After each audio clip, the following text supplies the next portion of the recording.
Yup, doing a review on Flintlock Siege of the Dawn after I've beaten the game. So, I've really explored everything about the game. I think I've done all the bosses. I didn't really explore every inch of the world. There is some bosses I've seen I didn't do because the world's not that interesting.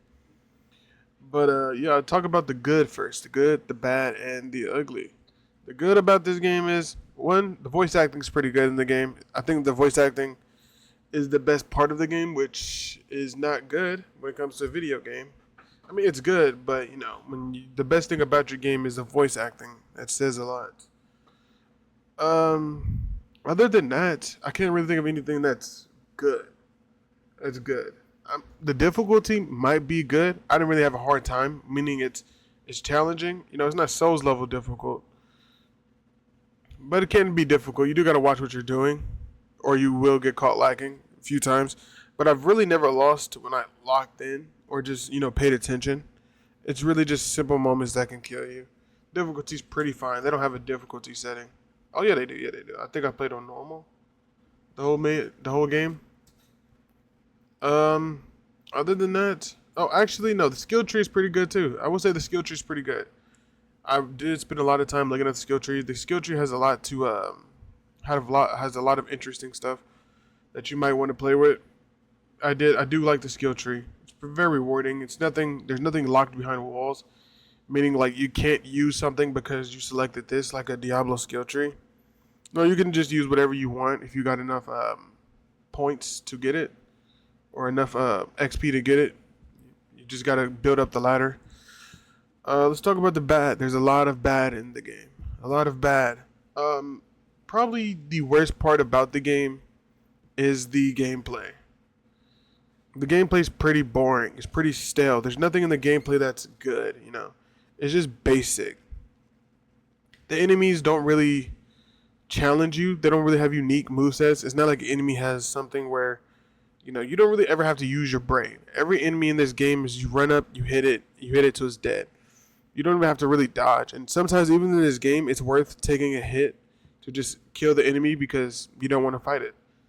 And that's what I do with a lot of this game. I mean, the potions are generous. I have 5 right here, and this is like mid-game.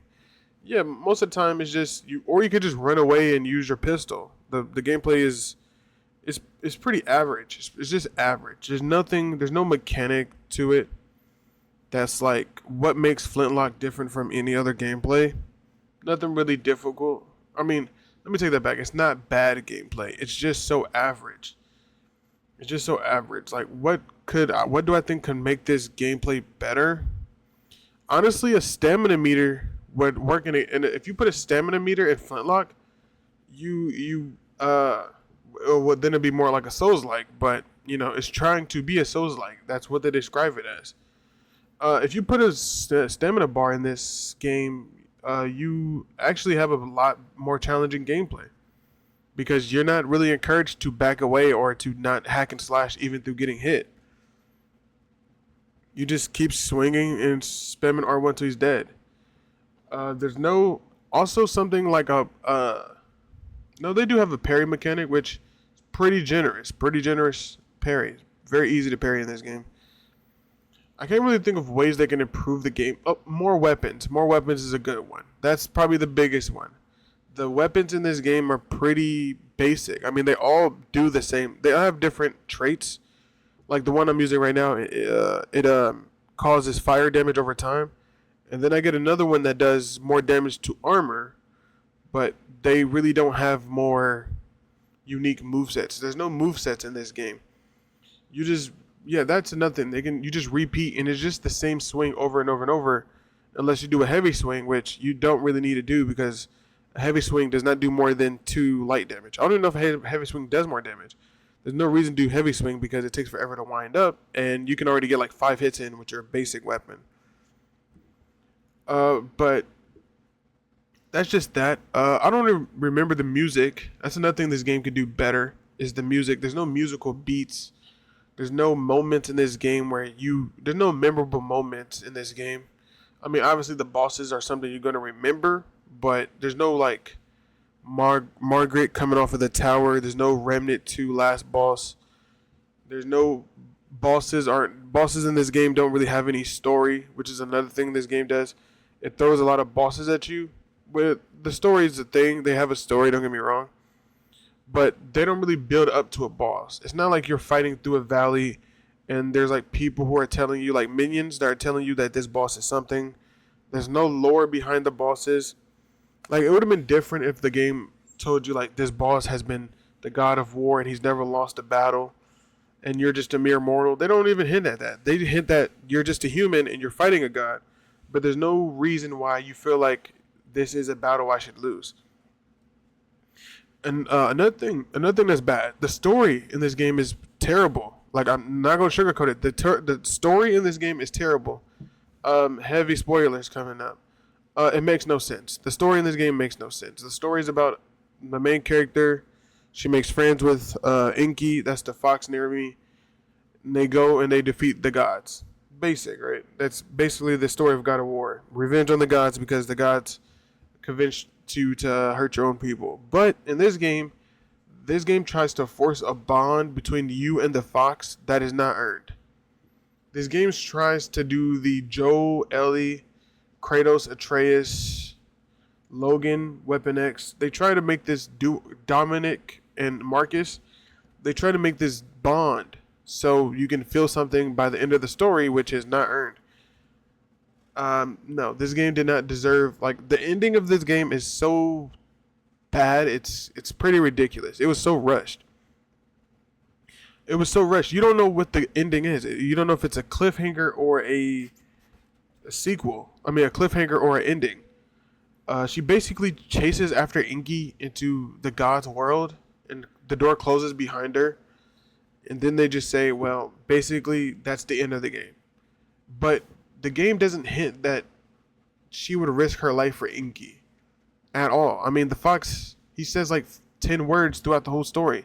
Not 10 words. He says like 10 sentences throughout the whole game. The game lacks cutscenes. You don't even need cutscenes. The game just lacks. I don't know how you. I'm trying to think of a game that. I don't know, but you would need cutscenes. Yeah, you would need cutscenes in the type of game like this. Because they're trying to like force a bond. And you know, you're halfway through. Not halfway, but you're on the last quarter of the story. And the game is like, oh, now Inky and her are friends. It's like, when did they become friends? I've been with them the whole game. And now, let's talk about the ugly. The ugly of the game. There's no really ugly. Ugly, what I mean is ugly just like straight up terrible. Like it hurts the game. To the point, like it needs to be fixed. That's what ugly. I don't think anything in this game needs to be fixed.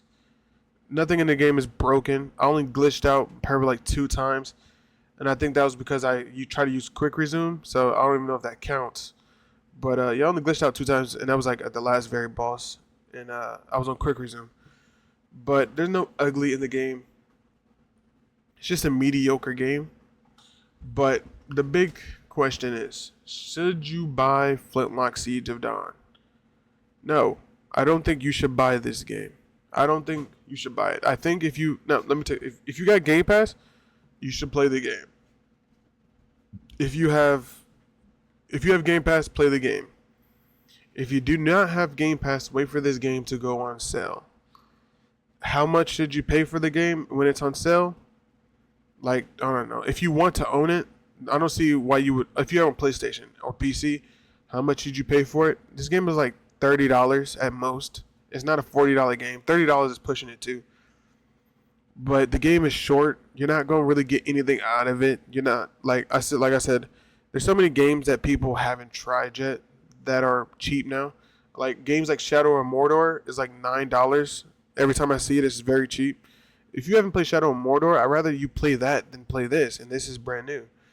There's so many games like The Witcher. I would advise you play that. I would advise you play a lot of games before you play this. Now, if you got nothing to play and you got the money to spend, wait for it to go on sale, like $30. You're not going to miss anything. You're not going to gain anything out of this game. And I don't think every game needs to be the next God of War or the next Elden Ring. But I do believe every game should just be good. This game it's not good. You're not going to come out of this game breathing good. I mean, not breathing, but feeling good, saying, I had a good time. You would have come out, the feeling I had when I beat this game is, I could have been playing something else. Or I could have just watched someone play it. And it sucks because you can tell with this game, that it was like this game was so close to being good. I truly believe if you gave Flintlock like another 2 years of just adding stuff to the game that's already is, not fixing, but adding, like just adding some CGI cutscenes would take this game from a 6 to an easy 8. Adding different move sets for your weapons would boost you up a lot. Adding more dialogue would boost up a lot, and adding more unique enemies would even boost up a lot. Because halfway through the game, not halfway, like a third through the game, I stopped exploring the world. This game has a big ass open world that is not needed. And it's the thing about open worlds is I truly believe when it comes to open world games, games that force you to explore your open world are terrible open worlds. Like Far Cry. Far Cry is one of the Far Cry 5 to be exact, is a game that forces you to explore the open world because they spent time on designing it. I truly believe that in Far Cry you have to like do certain missions to get to a level where it's like you got to clear out 5 camps before you can do this mission, and they're all splattered out the whole world, and it's like, oh, you're forcing me to explore the open world, which I don't want to do. I just want to play the main story. This game doesn't force you to explore the open world, so I do give it credit for that. It's like games like Hogwarts Legacy, one of my favorite games of all time, to be honest.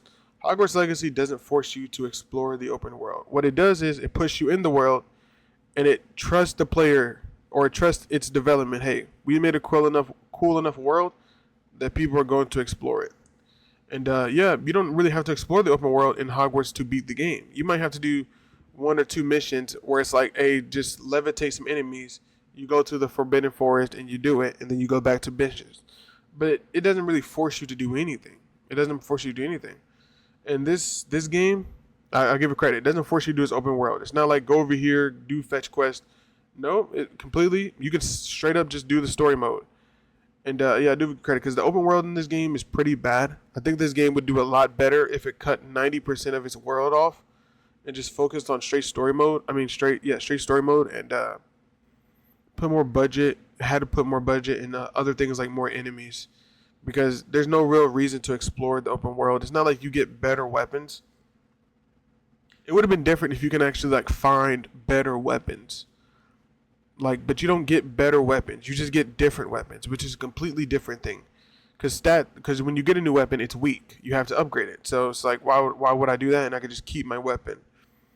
When in Elden Ring, if you find a weaker weapon, but it has a different move set, which is, oh, that's why I want to upgrade it, because I like this move set better.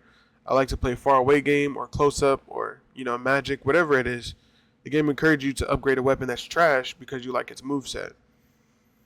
And yeah, that's why I stopped exploring the world. It's like, what am I doing it for? You go explore the world and you get fucking 5 logs. And it's just like, did I really need 5 logs? The game isn't difficult. You do enough damage, and it's not even, it's more of a waiting battle. And more of a waiting battle with these bosses. I don't really feel a difference with bosses. More like, I feel stronger with certain bosses. No, it's just more of a waiting game. I'll just do damage, get out, get in. But yeah, that's basically it. So the gist of it, if I was to rate this game on a scale of 1 through 10, I give it a solid 6. I give this game a 6 out of 10. Once again, if you have Game Pass, go ahead and try it. If you don't have Game Pass and it's on PlayStation or PC, wait for it to go on sale. And how much should you pay for a game like Flintlock Siege of the Dawn? You should pay $30 for Flintlock Siege of the Dawn if you want to own it. Peace. That's it. And I've seen this video, and goodbye.